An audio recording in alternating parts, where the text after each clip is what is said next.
Olá, bom dia ou boa tarde, sejam todos bem-vindos. Você está na sala do Lighthouse Brasil, um ministério voltado para a formação e qualificação e o despertamento de conselheiros em todo o Brasil e fora do Brasil. Hoje teremos a live com o pastor Nilton, também engenheiro, e vocês estarão sendo ricamente abençoados através do Nilton, que por acaso é meu irmão. Muito bom, vamos aguardar todos chegando depois dessa introdução. Sejam bem-vindos. Olha quem está aí, Ciro Ziborg. Agora é um problema, hein? Agora tem um mestre, um grande mestre. Seja bem-vindo, não é? Seja bem-vindo, Ciro. Que Deus te abençoe grandemente. É um prazer grande estar aqui e ter você aqui com a gente. Muito bom mesmo. Então, nós estaremos tratando sobre o tema aconselhamento pastoral. Deixa eu só colocar para carregar aqui a minha... Verifiquei que minha bateria está...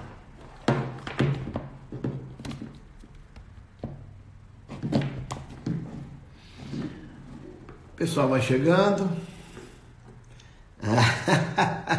Tá bom. Grande Ciro, obrigado. Coelho tem muita coisa para ensinar. Sejam bem-vindos. Vamos aguardando o pessoal chegando. E tenho certeza que será um momento bem gostoso aqui com o Nilton e com todos vocês.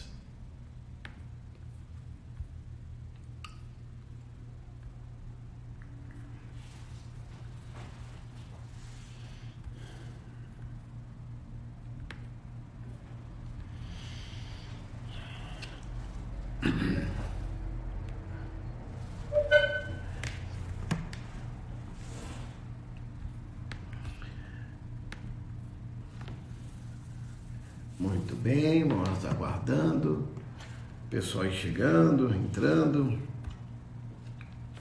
Deixa eu mandar uns aviãozinhos aqui. Vocês aproveitem para mandar também uns aviãozinhos aí para o pessoal.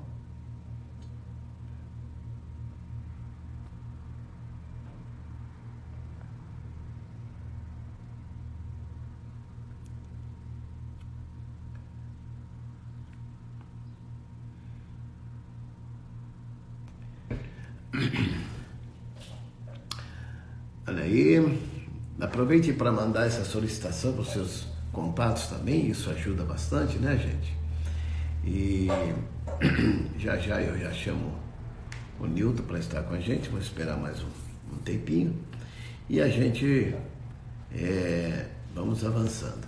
Então, tenho certeza que as repercussões depois, nós vemos que o vídeo fica gravado no Lighthouse e a participação é grande das pessoas pegando para rever ou para ver que não tiveram condições de estar vendo nesse horário, eles vão pegar depois, mas tem sido um grande número de pessoas que estão se envolvendo nesse projeto. Colocando para vocês, enquanto o pessoal está chegando, que o Paraná também já votou o Ratinho Neto, filho, né? Ele assinou já a lei, já sancionou a lei do Dia do Conselheiro, dia 31, Dia do Conselheiro. Uma ideia que eu dei aqui para o deputado Herculano, e ele levou isso também, o nosso governador no Mato Grosso do Sul, também tornou a lei o Dia do Conselheiro Cristão. Então foi uma inspiração aí de Deus para nós, levamos à frente, levamos para o pessoal realmente entender a importância do conselheiro cristão, principalmente porque nós trabalhamos com uma perspectiva muito diferente, não é? De uma espiritualidade que transcende, e esse é o grande diferencial do aconselhamento cristão, que é exatamente essa condição de ter a possibilidade do objeto da crença. E nós temos Deus, a nossa esperança. Então isso realmente é muito importante no aconselhamento cristão. Aconselhamento cristão é a possibilidade da pessoa transcender. A mente dela vai ao encontro. E o pai, sem dúvida, faz isso indo ao encontro, porque aí ele convence a pessoa do pecado, da justiça e do juízo. Então, o aconselhamento cristão é fantástico, exatamente porque leva a pessoa a se conectar com Deus. Muito bem, eu vou já chamar o pastor Nilton. Não sei se eu chamo de pastor, se eu chamo de Nilton, se eu chamo ilustríssimo senhor Nilton, não sei. Aí os Ciros e Bode aqui podem me dar um toque aí. Como que eu tenho que chamar esse homem? O que você acha, Ciro? Como que eu tenho que chamar o Nilton, não é? Já te mandei aí, Nilton. Olha ele aí, olha ele aí. Reverendo Nilton. Eu sabia. Reverendo Nilton. Aí. Enciclopédia Ciros e Borde. Em breve vamos ter aqui o Ciro também, não é? Trabalhando a ideia do conselheiro cristão, acho que seria realmente uma grande oportunidade. O conselheiro, a Bíblia, não é? A visão bíblica do conselheiro, ou vice-versa, mas será um prazer. Mas, Nilton, eu vou te chamar de Nilton porque você é meu irmão, não é? Eu também pedi para a Karen deixar as formalidades, porque isso facilita o nosso caminhar. Eu vou te chamar de Nivaldo, então.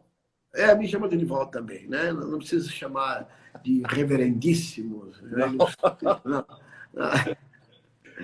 Mas é um prazer ter você em nossa live aqui do Lighthouse Brasil, e cujo também você faz parte dessa diretoria e também faz parte desse grande projeto que é formar conselheiros, pelo menos em 18 áreas de expertise. E nós estamos aqui trabalhando para que essas expertises de aconselhamento sejam despertadas em cada igreja, que cada igreja também tenha um centro de aconselhamento, que seria maravilhoso tê-lo. Então, seria muito bom, não é? Então, esse é nosso caminho de ter, né, esses conselheiros espalhados. E um deles, uma das áreas, né, dessas 18 áreas de expertise, uma delas é a família, cuja você tem essa expertise, tem essa condição, e é disso exatamente que queremos trocar com as pessoas que aqui estão e com aqueles que depois vão estar ouvindo essa live, poder estar trocando com você e você passando para nós informações e até mesmo como foi que você chegou a se envolver saindo da área da música, né? E embora esteja, mas não tão direto como antes, né, como maestro da orquestra, do coral, e migrando, então, para a área familiar. Fala um pouquinho para nós de como nasceu o ministério em sua vida, que paixão que veio, e tenha liberdade, Nilton. Bom, primeiro quero cumprimentar a todos com a graça e a paz do Senhor, e não gostaria de dizer, Nivaldo, que o prazer é todo meu estar aqui. Senão seria egoísta. Né? Tá certo. É de todos nós. Essa coisa me incomoda um pouco quando alguém fala o prazer é tudo meu. O outro não tem prazer também. É uma brincadeira, tá? Para quebrar um pouquinho o gelo. Mas você me perguntou sobre quando foi que aconteceu esse despertamento, né? Esse sentimento de cuidar de famílias, cuidar de pessoas. E foi legal essa pergunta, porque Deus trabalha por meio de processos. Ontem a Karen falou sobre isso, né? Exato. Ele falou sobre processos, e eu concordo plenamente. Até na gestação é um processo. Jonas foi um processo até chegar a Nínive. Tudo é um processo. Deus trabalha com escalas, até que chegue no ponto culminante que chamamos do Kairos de Deus. Por isso que dizemos que Deus nunca atrasa, nunca adianta, porque Ele antes está no seu processo, na hora H, na hora certa, na hora de Deus, na hora oportuna, Ele entra e age. Mas eu me lembro, me recordo, e você vai se lembrar também, de um vizinho da nossa igreja antiga, Assembleia de Deus na Lapa, na Félix Guilhem. Tinha uma família vizinha, parede com parede, o irmão Lucas e a irmã Síria, os filhos João e Jurandir. Rapaz, aquele homem um dia ficou viúvo. E eu estava lá, lembro como hoje, muito nitidamente, eu estava lá na orquestra, sentado, e de repente eu olho na nave e vejo o irmão Lucas assim, cabisbaixo, muito triste, compenetrado, e aquilo me afetou. Eu entendo que ali Deus me deu o toque do Espírito Santo. O start de Deus, o dardo de Deus, aquilo foi o toque do Espírito Santo na minha vida. Eu senti muita compaixão pelo irmão Lucas, muita, muita. Eu falei, meu Deus, a igreja não cuida, esse homem está sozinho, ele perdeu o seu amor, perdeu a sua família. E aquilo foi mexendo comigo, até que um dia nós fomos nos envolvendo e tendo também, claro, trabalhado com coral e orquestra, eu sempre considerei que coral e orquestra acaba sendo uma congregação dentro da congregação maior, porque você passa a conviver com os componentes. E componentes um tanto difíceis. Por quê? Porque são muito sensíveis, senão músicos não seriam. Deus dotou os músicos dessa sensibilidade. Só que quando ele não utiliza muito da sensibilidade para a música e começa a se aproveitar, ele começa a ter melindres. Então, esse fenômeno acontece muito em coral e orquestra de igrejas. As pessoas sentem dor daqui, dor de lá, minha estante, minha música, minha partitura, porque ele fez o primeiro violino, eu não fiz. Então, eu comecei a lidar com esses problemas na congregação musical, vamos dizer assim. E ali eu fui sendo cada vez mais atraído, porque quando eu ia lidar com uma pessoa que estava com problema, eu descobria que ela tinha outros problemas particulares por trás. Isso, então, mexia com o meu íntimo, com o meu coração. E aí eu comecei a sentir uma necessidade muito grande de aprender sobre o gênero humano. Eu que era e sou ainda de uma área de exatas, jamais imaginaria que iria para uma área humana. E Deus, ele lida com a área humana de uma maneira magistral, fantástica, maravilhosa, e ele nos propõe, através de ministérios, dos dons, que nós assim façamos. Então, senti um impacto de Deus nessa área. E aí fui atrás de buscar, estudar, buscar metodologias científicas para isso, que são as nossas ferramentas, assim como estamos falando, assim como escrevemos, são ferramentas humanas, para poder o quê? Agir no reino de Deus. Então, fui buscar também ferramentas, como você também foi, e todos que estão nessa área, do gênero humano buscam para poder saber como lidar e conhecer o ser humano. Então foi mais ou menos assim que começou. Legal. Que bom. Então isso, há quanto tempo mais ou menos você já está nessa área aí na Assembleia de Deus? E faço um adendo a essa pergunta. Trabalhar essa cultura de aconselhamento na igreja tem sido fácil? Olha, no início, eu estou nessa área já vai para uns 20 anos. Tá. No início, eu fiquei muito isolado, com a aquiescência, com o respeito do outro pastor que estava liderando a gente no nosso setor.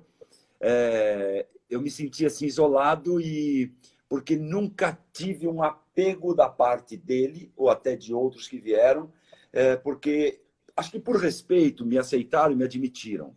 Mas começaram a notar que eu começava a convergir problemas que deveriam ir para eles e vinham para mim.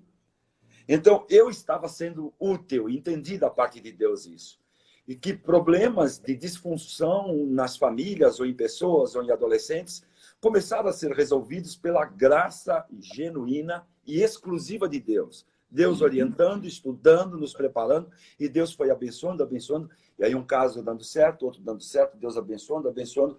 E aí os pastores foram entendendo, e aí começou a pipocar em outras igrejas eles chamam de departamentos de família. Eu prefiro chamar Ministério de Família, porque o departamento fica muito corporativo, né? Muito de empresa. Emprestamos esse nome e ficou. Então, eu tenho forçado até para dizer, é ministério, porque é um trabalho vindo de Deus. Então, hoje nós temos um ministério bastante abençoador na nossa igreja. Então, mais ou menos aí uns 20 anos, segundo a tua pergunta, eu estou respondendo que eu estou nessa área. Eu acho que é importante pensar sobre cultura corporativa, eclesiástica, porque haja vista que ainda há uma certa... Eu vou me abrir para essa pessoa, mas eu já tenho uma frustração de ter conversado com alguém e o assunto ter vazado. Então, será que eu posso me abrir para essa pessoa? Então, eu acho que nós temos um caminho bastante importante, né, a percorrer em termos de formar a cultura, né, a cultura corporativa, a cultura da igreja.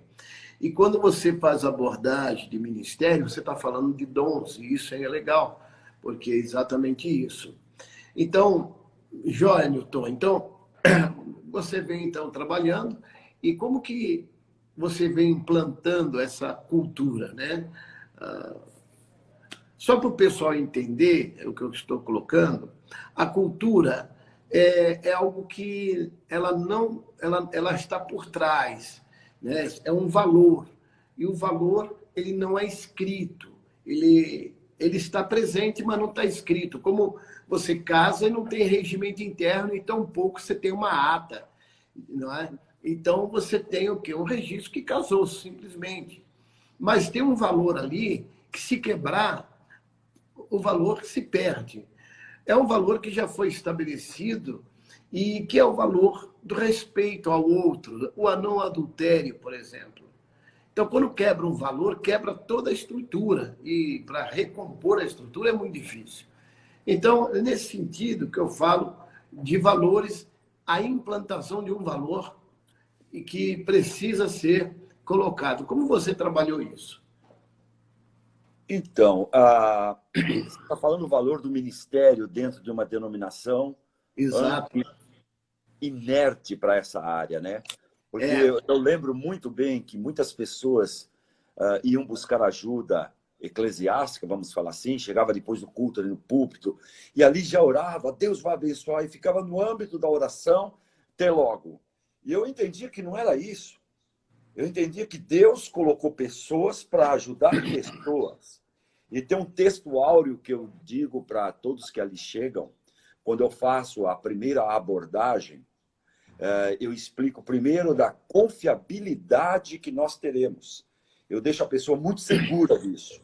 Falo da ética cristã, ética pessoal, do respeito que a gente tem pelo ministério, do pastor que me autorizou, então eu tenho autoridade vinda dele para exercer esse trabalho. E falo também até da autoridade jurídica. Eu falei, eu falo sempre, se eu daqui para fora falar sobre o seu caso, você pode mover uma ação contra mim. Então, primeiro eu dou esse enfoque da confiança de quem está nos procurando para que fique à vontade. E com o tempo, essa situação da confiança, do respeito e das consequências do aconselhamento, aonde eu me utilizo de um versículo-chave, que está em Tiago 5,16, que a Bíblia fala, para mim é o texto áureo do aconselhamento. Confessai as vossas culpas uns aos outros e oreis uns pelos outros para que sareis. Então, para mim, esse texto é fundamental para eu passar valor bíblico para a pessoa. E então, essa cultura do aconselhamento bíblico, pastoral bíblico, tem se fortalecido, graças a Deus, eu falo até com emoção, porque foi uma labuta. Foi muito pesado, muito duro, e não dei bola, não liguei para estar isolado e fui em frente, porque eu sabia para quem que eu estava fazendo. beleza. Eu não estava fazendo para pastor A, pastor B, para alguém me ver. É uma sala fechada, a gente não conta para ninguém. E quando eu tinha as oportunidades de falar, eu dizia, irmãos, o nosso trabalho não deve aparecer. E não deve aparecer. Exatamente. Porque se trata de confidências. Eu não posso estar falando nem extravasando isso para poder ter próprios. Não. Eu tenho que entender qual o objetivo de Deus na minha vida, como ministro dele, para exercer o aconselhamento. O aconselhamento é uma coisa muito séria, muito séria. Então, quando eu passo esses valores para as pessoas que lá vão, as pessoas, elas se abrem. Mas aí eu já aviso, daqui não sairá nada. Todavia, se alguém souber aí fora, não saiu daqui. Aí a pessoa já se abre e fala, ai, pastor, eu não sabia disso, eu falei com o fulano e tal. Eu falei, esquece, deixa para lá, vamos trabalhar nós aqui. Então, essa valorização do aconselhando, eu procuro transmitir. E essas notícias, não queira ou não queira, elas vão correndo. Então, o Ministério de Famílias, de aconselhamento, na nossa igreja tem sido uma realidade, graças a Deus. Que legal, Newton. Então, eu acho muito importante essa sua colocação, porque nós temos aqui muitas pessoas que gostariam de estabelecer um ministério de família ou de aconselhamento, como nós temos aqui em nossa igreja, um centro de aconselhamento. E eu me lembro que eu fiquei por um bom tempo falando sobre integridade, até que isso fizesse parte da cultura da igreja. Isso é muito importante, não é? Mas concordo com você que não é tão fácil estabelecer níveis de integridade, né, no meio de uma igreja que se propõe ser conselheira. Por quê? Porque o Espírito Santo, aí o nosso mestre Ciro Zubordi, Isaías 6, 9, 6, vai falar do conselheiro. Ele é o conselheiro. Então, é algo inerente a nós, está em nós. Ser conselheiro é obra do Espírito Santo em nós. Então, é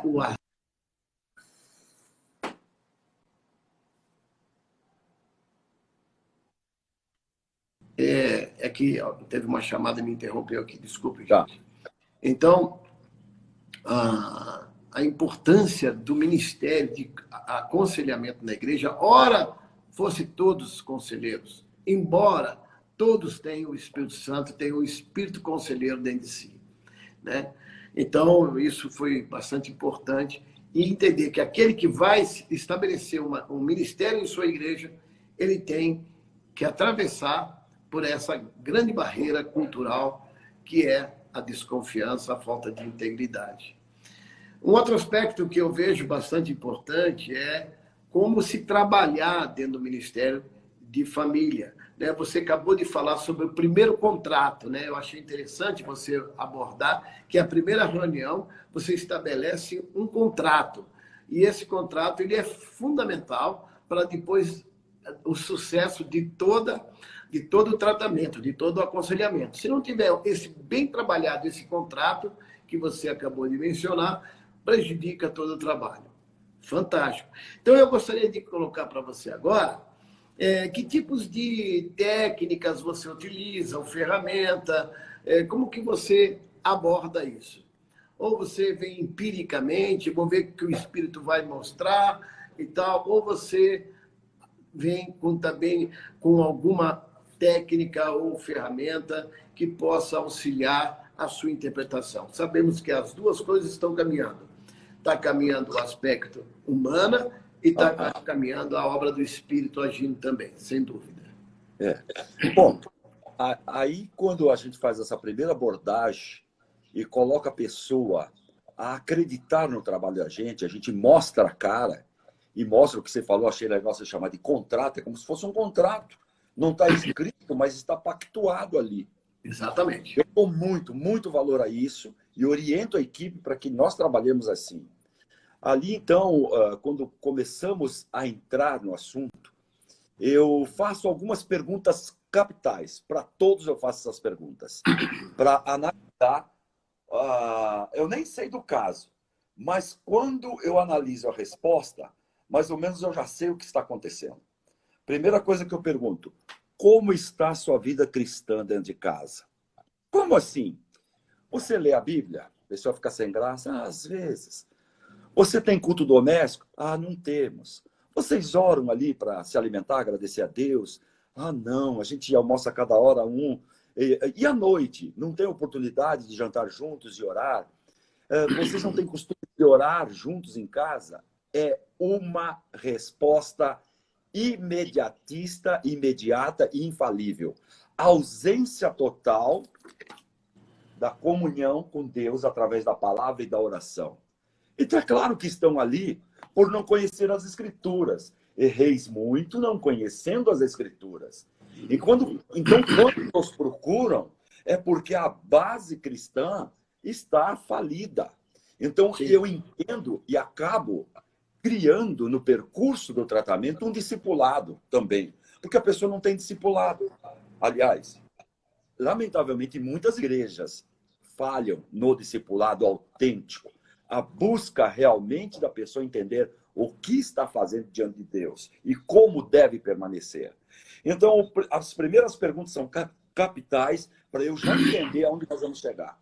Depois eu deixo a pessoa à vontade para falar, mas deixo à vontade, algumas provocadinhas e fale e eu escrevendo tudo. Porque a escrita, para mim, é uma técnica que me ajuda muito. Porque eu não tenho memória para tudo. É tanta coisa que a gente pensa. Então, escrevo. E coloco, já na hora que eu estou escrevendo, alguns pontos, eu tenho um código que eu coloco, que eu vou depois falar. Aí, depois que eu tenho tudo escrito, aí eu volto para casa, quando eu vou encontrar a pessoa na outra vez. Em casa, eu faço isso infalivelmente. Eu oro a Deus, peço a orientação do Pai. E analiso cada ponto. E marco cada questão, para depois voltar à tona. Não dá para abandonar. Tem que ser ali aguerrido, agarrado no problema da pessoa. Ou você é assim, ou vai fazer um trabalho meia boca. Não dá. E quando você começa a captar, é um tipo de anamnese, né? Você vai descobrindo. É como um mineiro que entrou numa mina e vai com a sua enxadinha e vai lá, até que ele acha o veio. Quando você acha o veio, aí você começa a trabalhar a causa daquele problema. E é interessante notar, quando você tem esse vínculo com o Espírito Santo de Deus, com o problema do teu irmão, o Espírito Santo vai te trazendo. E, gente querida, não existe remédio melhor do que esse aqui, ó. Do que a palavra. É impressionante como vem. E quando você joga o remédio, a cura começa a aparecer. Eu vibro com isso. É impressionante. E é interessante, quanto mais eu acredito nisso, mais vem. É aquilo, chegai-vos a Deus, ele se chegará a vós. Vale para tudo. Então, é uma rotina que eu tenho, pela graça de Deus. E nesse percurso todo, a gente busca também a estabelecer na pessoa a sua base de existência. A pessoa muitas vezes está brigando em casa, porque só está na reação. O realiantes quer dizer refazer a ação. Ela não conhece a sua base. Quem sou eu? Da onde eu vim? O que eu tenho que fazer? Aonde eu estou? A quem eu sirvo? Para onde vou? Então, essa base, esse contexto de onde a pessoa está, ela começa a se conhecer. Sabe onde me despertou muito isso aí, Nivaldo? No curso do Leque. Liberdade e Cristo. Porque ali aclara a visão para a pessoa que está no Leque, para falar, opa, quem sou eu? Por que eu estou reagindo assim com a minha esposa? Por que eu estou reagindo assim com o meu esposo? Opa, não é por aí. Eu estou dando vazão a algo que eu não deveria dar vazão. Então, eu procuro despertar isso na pessoa. A tua base é essa aqui, ó. Você é assim. Você tem a mesma essência do outro. A mesma significação do outro. Por que agir dessa forma? Então, e aí entra muito uma interpretação hermenêutica. O Ciro está por aí. Eu não sei se ele concorda comigo, mas é um texto que eu estou desenvolvendo uma mensagem. Quando ali o Senhor fala, e a Bíblia fala, e conhecereis a verdade. Eu separei. Eu pus verdade com letra minúscula. E a verdade, letra maiúscula, vos libertará. Então, estou preparando um estudo sobre isso. E conhecereis a verdade. Quem? A tua verdade. E a verdade, Cristo vos libertará. Então, eu me baseio nesse texto, procuro trazer a verdade da pessoa. Você é isto. Outra coisa que nos ajuda muito, Nivaldo, são os testes do Arno. Cara, é demais. Porque o teste do Arno funciona para mim como se fosse um Google Map ou um Waze. Ele direciona ao conselheiro como trabalhar, como chegar lá. Eu estou com esse problema. Aí o teste do Arno me leva lá. E é um sucesso tremendo, cara. É uma ferramenta valiosa. Falei demais, né? Quem mandou me provocar? Não, Newton, eu acho que é importante entender que nós temos os recursos. E os recursos estão aí, né? Deus nos capacitou com Deus nos deu a habilidade, aliás, a capacidade de perceber como podemos chegar em determinados aspectos mais fáceis. Por exemplo, a hermenêutica é uma ciência que nos ajuda a essa interpretação, a exegese de um texto, enfim. Então, assim também no aconselhamento, nós precisamos ter uma metodologia. E você colocou a questão da metodologia que você utiliza, que tem a ver muito com aquilo que, como você não é? Com o seu desenho original, com o seu desenvolvimento, a forma como você foi desenvolvendo a sua capacidade de organizar o teu pensamento. Que é anotar, fazer isso, tá? Eu também trabalho com anotação, me facilita muito. E depois eu fico... aquilo fica na minha mente o tempo todo. Eu tenho os casos, eu tenho facilidade de ficar com os casos na cabeça. E isso me ajuda muito quando eu estou trabalhando com os casais e fazendo as associações.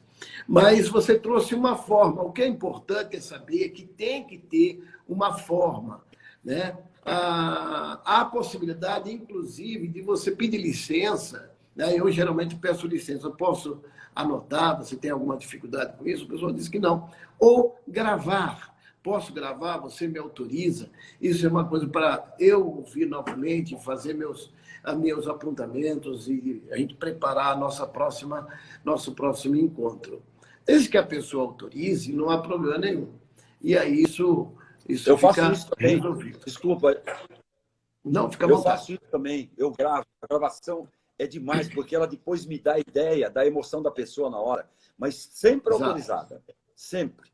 Eu explico, primeiro, depois que eu falo confidência, eu falo, você permite que eu gravo? Porque eu ouço isso no carro, ouço no trabalho, me facilita muito. Não, pode gravar.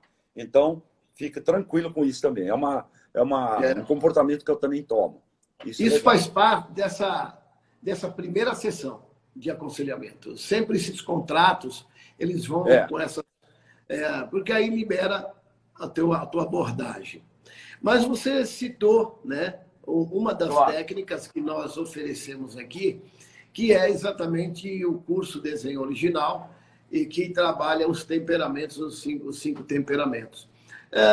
Fala dessa contribuição e depois vamos falar um pouquinho sobre a outra ferramenta que você mencionou, que é o Liberdade Cristo, que é o leque, que nós também aplicamos por aqui. O conhecimento do temperamento.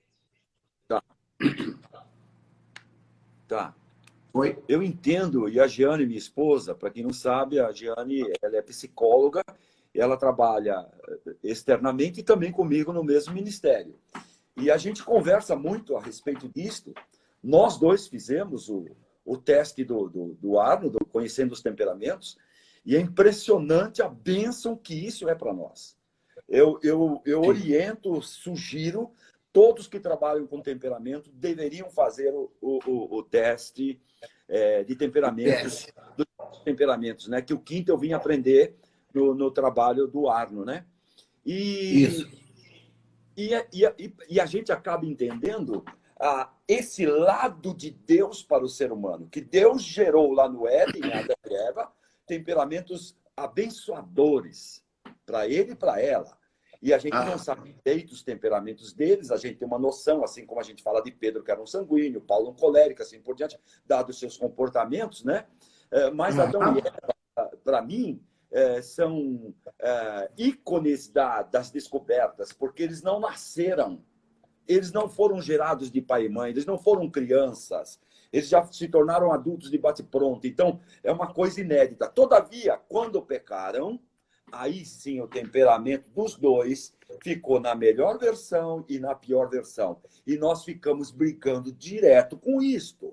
E quando a gente está sob o domínio do Espírito Santo, especialmente o fruto do Espírito, ele se avoluma em nós, a pior versão vai afundando, afundando, afundando, fica minimizada, e a melhor versão nossa, ela fica em evidência. Aí Deus nos usa, assim como usou Paulo, Pedro, João e todos os apóstolos. Todos eles estavam em situações dificílimas, como nós muitas vezes estávamos ou estamos, né? Então, nós temos que buscar a excelência de fazer a melhor versão aparecer. E como? Conhecendo-nos a nós mesmos. Como que eu vou me conhecer? Pá, faça uma radiografia. Como é que eu vou examinar o médico e falar assim, ó, vai fazer uma tomografia para ver como que você está com esse problema aí dentro. Se eu não fizer, ele não vai saber. Então, o teste de temperamentos, ele aclara para a pessoa que está sendo testada e para nós, conselheiros. Aquilo vislumbra todo um mundo novo. E aí a gente vai começar a trabalhar as regiões da vida da pessoa que estão em dificuldade. Isso gera na pessoa e em nós um contentamento tão grande, a vistas altamente abertas. É impressionante o que isso faz. É demais. Eu vibro muito com isso. A Ana Alice, tua querida, sabe disso, que eu sempre falo para ela. Ela está aí, ela está te ouvindo, ela está ficando feliz aí com essas conversas suas aí. Como Deus nos abençoou conhecendo esse trabalho da Kathleen. Que coisa tremenda. Meu Deus do céu. Fantástico. Falando em Kathleen, ela vai estar conosco, Nilton. Aí está a inscrição no YouTube, né? E nós teremos, quinta-feira agora e sexta, nós teremos o seminário. São 2 dias. O pastor Jamiel, inclusive, vai estar, né? E com a gente, e a Kathleen também. Então, vai ser um momento assim, bastante interessante. Legal. A pessoa insistindo aqui em me ligar e eu não estou podendo atender. Mas eu quero convidar vocês que estão a anotar aí o YouTube, tá certo? E para que vocês possam acessar. Então, aí no Lighthouse, já peço para vocês também seguir o Lighthouse Brasil e nós podemos estar interagindo com todos os conselheiros do Brasil. É muito importante que nós, como conselheiros, possamos estar nos unindo, porque realmente nós vamos exercer um papel muito importante na sociedade e na igreja através do olhar do conselheiro cristão. Que legal. Nilton, que tipo de problemas mais você tem encontrado aí com os casais, né? Vamos dizer, a patologia que você tem encontrado, o que mais tem sido comum aí na sua caminhada nesses 20 anos, já que são 20 anos de estrada, eu creio que isso tem trazido para você algumas coisas que são bem comuns nos casais. O que você poderia colocar? O que mais a gente tem recebido é problema mesmo de um não entender o outro. Outra coisa que nos abençoa muito é nos apegarmos aos ensinos do livro As 5 Linguagens de Amor. Como isso ajuda também. Quando eu associo o teste de Arno, Profile System lá, né? Quando eu associo o teste do Arno e as 5 linguagens de amor, olha, é um medicamento fantástico, é demais, como funciona. E aí vem a Bíblia e sacramenta tudo. É sucesso, é sucesso. Outro dia eu falei, talvez eu não devesse falar, mas eu vou falar aqui. Gente, trabalhar com a Bíblia como conselheiro é a maior moleza para o conselheiro. Me permita a petulância. Isso eu falo para colocar em você a necessidade de conhecer a palavra. E conhecereis a verdade. Temos que conhecer a palavra de Deus. A palavra de Deus, ela restaura, ela opera uma transformação, ela faz uma obra grandiosa. E eu costumo dizer que a restauração pela palavra de Deus, ela não muda o temperamento da pessoa. Ela muda o caráter, a personalidade, mas o temperamento não. E me permite um exemplo rápido. Eu estava fazendo a restauração da Estação da Luz aqui em São Paulo e eu estava cuidando do telhado de zinco. Mas para ir até o telhado, eu passava pelas escadarias e tinham as janelas seculares de madeira. E tinha uns andaimes, e tinha os operários ali, especializados, com uma lancetinha ou um bisturizinho, e ele raspava o trecho da madeira que estava com contaminação de cupim ou apodrecimento. E eu parei e fiquei olhando o funcionário fazer aquilo. Eu falei, puta, não é mais fácil arrancar esse batente todo e substituir? Ele olhou para baixo e falou, não.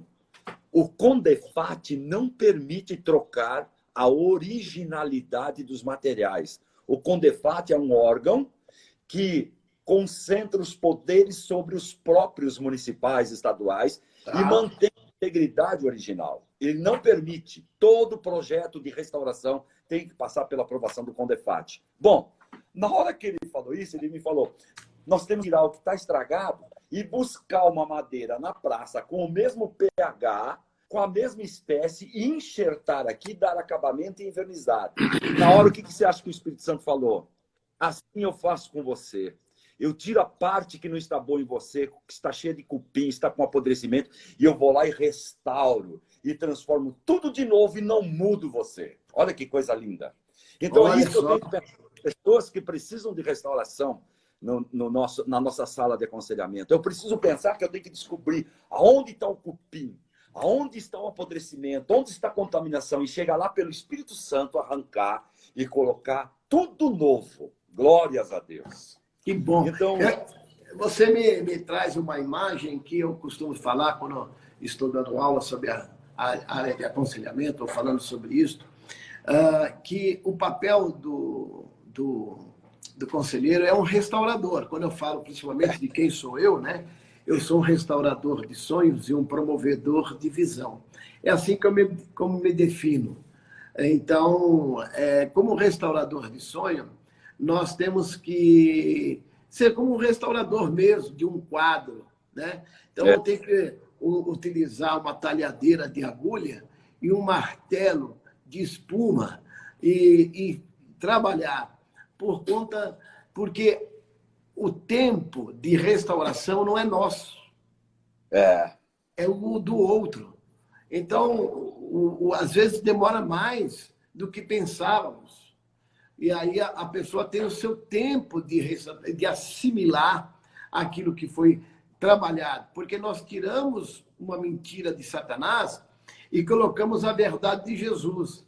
Quando fazemos isso, ela também precisa ganhar o hábito de agir como Jesus, como a palavra. Aí entra o processo de hábito. Então, a desinstalação de um hábito e a instalação de um hábito, de um novo hábito que tem a base como a palavra, leva tempo. É um processo. Por isso que a igreja não pode ser legalista, tem que ser graciosa. Não é mesmo? Bom, Newton, nós estamos aí, tem alguém já colocando algumas perguntas e eu vou precisar também dar oportunidade para os nossos ouvintes. Você está me ouvindo? Oi? Está falhando? Está falhando? Às vezes? Ok, então vamos lá. Então, Newton, não só os conselheiros, mas acho que todos os psicólogos cristãos devem utilizar a Bíblia como ferramenta em suas terapias. Os especialistas cristãos têm a Bíblia como diferencial. Aqui nós temos um problema com CRP, né? Então, aí já entra um outro aspecto, não vou... Já disse que seria o problema com o Conselho Regional de Psicologia, que nós não podemos, temos que segui-lo. Uma vez que eu também sou psicólogo, a gente não pode levar esse aspecto para dentro do setting terapêutico quando você está atuando como psicólogo. Mas, então, não sei se há alguma pergunta aqui que possam... Vocês fiquem à vontade, podem fazer pergunta, que o Newton sabe tudo. Então, ele é capaz de responder qualquer pergunta, não é? Eu aprendi com o Ciro Bordi. O pouco que eu sei, eu aprendi com o Ciro Bordi. Então, vamos pedir que o Ciro, né, faça aí uma pergunta para nós, né? Seria muito interessante. Eu não sei se daria para incluir o Ciro, não sei se ele está aí, seria até interessante, né? Aproveitar Marca uma aqui. com ele depois. Marca uma com ele. Pois é, vamos ver, vamos ver. Eu mandei um convite aí, vamos ver.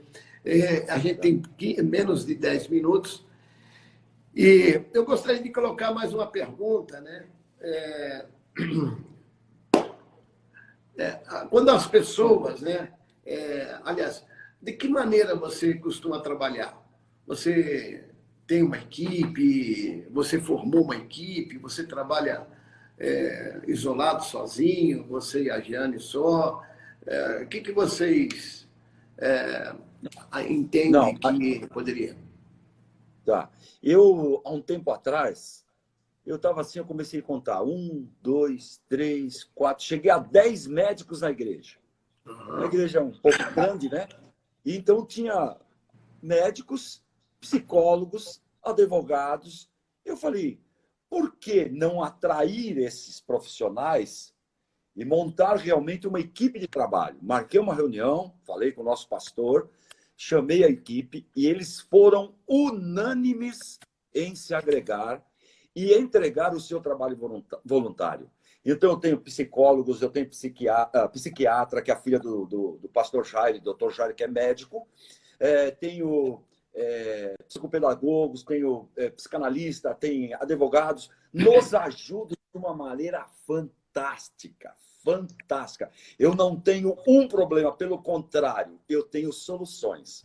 Pessoas que nos ajudam demais e sempre têm dado grande resultado. Vou até falar de um probleminha que nós tivemos, acho que vale a pena aqui, até para a gente compreender, no âmbito do povo, hoje, principalmente agora, depois da pandemia, ou no meio da pandemia, houve muita ansiedade e, entre aspas, depressões. Teve depressão? Aham. Teve.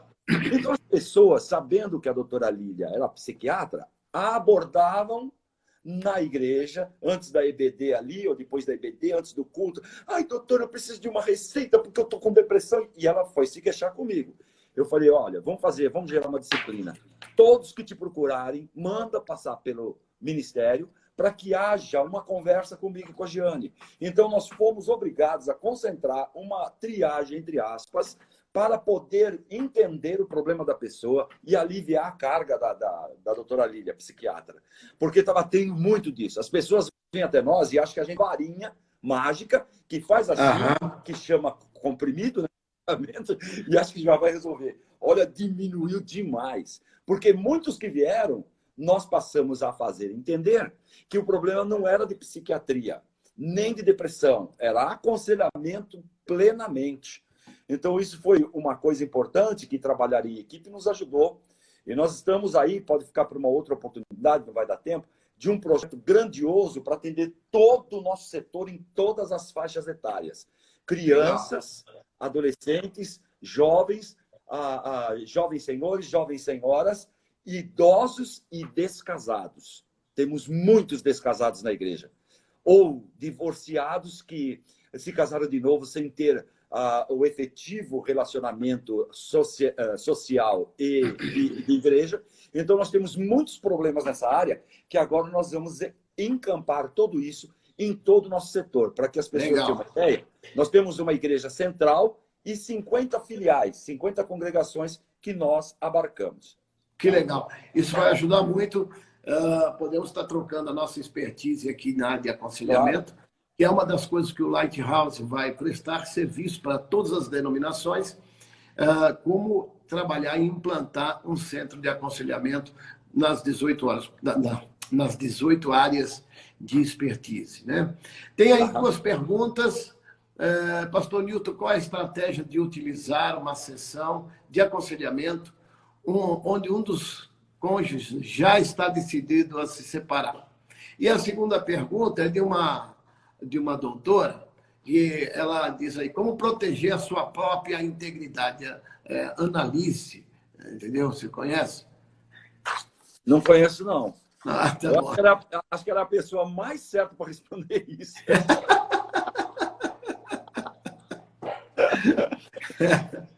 Bom, na primeira pergunta, eu entendo que quando o casal está muito em conflito, eu sempre tenho uma comparação. Quando dois irmãos estão brigando, o que o pai faz? Às vezes pega pela orelha assim, ou então de forma carinhosa, e separa os dois. Senta ali, senta ali. E aí vai e conversa com calma com os dois, e daqui a um pouco os dois estão brincando de novo. Então, nós procuramos isolar, mesmo dentro de casa, os casos de cada um. Porque se você vai tratar diretamente ou gerar já um confronto direto, vai sair aquela briga na frente da gente. Então, você tem que trazer um de um lado, outro de outro, separa, começa a escutar individualmente os dois, depois faz a inter-relação e você começa a descobrir os problemas, linguagens de amor, problemas de temperamento. Você começa a ter um mapa da situação. E aí depois você vai apresentar para cada um a descoberta da sua base, a pessoa se auto-enxergar e ela ter o seu funcionamento original, não o reacional. Porque quando ela vai funcionar com o seu cônjuge de forma reativa, o Rê está dizendo outra vez e vai estar ativando sempre o gatilho da discórdia, da ira, da peleja. Então nós temos que separar e depois confrontar em amor, totalmente preparados. Aí é o papel do conselheiro facilitador. A gente orienta. Olha, isso tem sido fantástico. Na hora do confronto saudável, é um chororô, chora, até a gente chora. Até a gente Porque chora. ali há uma descoberta, há um pedido de perdão, uma reconciliação bonita, o Espírito Santo junto. E quem não é pentecostal não entende, mas daqui a um pouco os dois estão falando em línguas. Ah, rapaz, é uma coisa de doido. Só crente para entender essas coisas, viu? Legal. Que bom. A segunda pergunta. O quê? A segunda da Ana? Isso.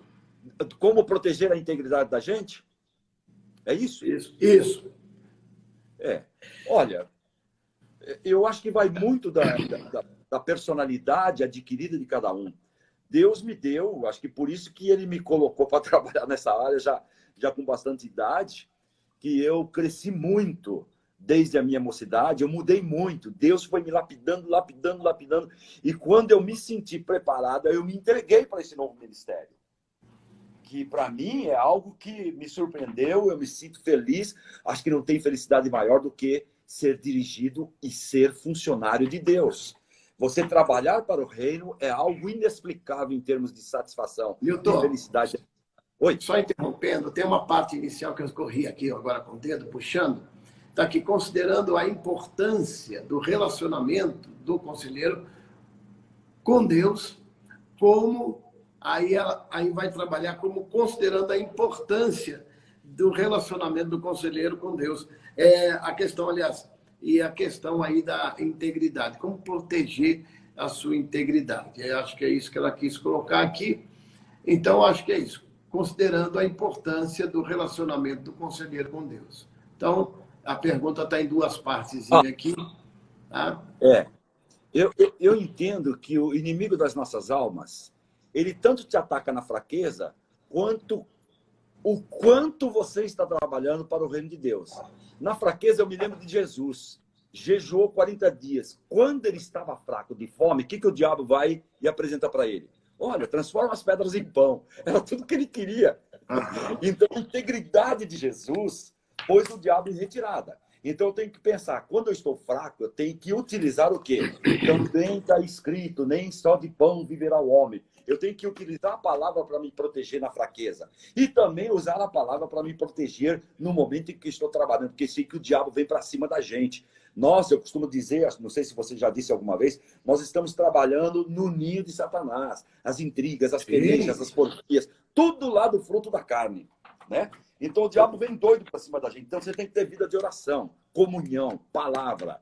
Na sua casa tem que ser o centro de adoração do Senhor, da oração, do estudo da palavra. Não tem saída. Legal. Nilton, eu tinha pelo menos mais umas 4 perguntas aqui, mas vai ter que ficar para depois, porque o nosso tempo já está passando. Não é? Então, não tem problema. Falta só 5 minutos e, na verdade, só faltam 2, porque eu tenho que sair e salvar, né? E se eu não fizer isso, a gente perde a live. Mas eu quero também já comunicar a todos que estão aqui, essas 28 pessoas, que a gente continua. Hoje eu vou estar com o Cal. O Cal, ele o Karl Kepler, é um dos que trabalhou com a Bíblia Conselheira da Sociedade Bíblica, os comentários. Ele faz parte do CPPC, ele é pastor. Estivemos juntos num desses trabalhos do CPPC, lembra? Isso, trabalhou junto. Fomos em Viçosa, ele era o presidente na época. Né? Então, hoje à noite, às 8h30, vai ser bastante enriquecedor. Ele é um estudioso e é um doutor também. E amanhã estaremos nesse horário com o Davi Robson, né? Que é pastor, professor e também membro do Lighthouse. E vamos estar com Hilton Acosta, que é presidente dos pastores. Então, ele estará conosco. Amanhã nós temos às 20h30 o Hilton Acosta, o pastor, e às 21h45, horário tudo Brasília, vamos estar com o deputado Herculano, que faz um trabalho de aconselhamento muito jóia também, com criança na igreja dele, tem uma expertise muito jóia. Então, tá aí esses convites, e a gente continua a semana, né? Aí a semana com Lighthouse, a semana do conselheiro cristão. Então, eu quero te agradecer muito, meu irmão. Sei do seu trabalho, reconheço aí o quanto você é zeloso pelas famílias, você é um exemplo para nós de quanto você trabalha, o quanto você é responsável no trabalho. Então, no aconselhamento cristão, isso é muito jóia. Eu fico muito feliz de ter você como meu irmão, trabalhando firmemente no cuidado das famílias. Então, eu quero que você faça suas considerações finais para a gente fechar. Legal. Eu espero ter acrescentado algo de Deus a todos que nos assistem, a quem está conosco, e realmente para que o reino de Deus seja abençoado. E eu preciso muito da ajuda de todos em oração, em ensinos. E Nivaldo e Ana, quero dizer a vocês que vocês são nossos mentores, eu e da Giane, e a gente se sente honrados por isso. Quanto que nós aprendemos com vocês e quantas ferramentas valiosas temos obtido aí com a abrangência, os braços que vocês têm para tudo quanto é lugar. E me sinto honrado de estar junto nesse ministério do Lighthouse, nesse ministério de família, e que Deus esteja abençoando a todos os conselheiros e prossiga nessa ideia e nesse objetivo, nessa visão de fazer com que o conselheiro cristão seja respeitado, porque de acordo com essa pergunta aí sobre psicólogos da Bíblia, não pode, mas o conselheiro cristão pode. Então prossiga nessa força. Deus abençoe a todos. Obrigado, Milton. A todos, Deus abençoe. Um grande abraço. Ciro, vamos marcar um dia. Um abraço a todos. Muito obrigado.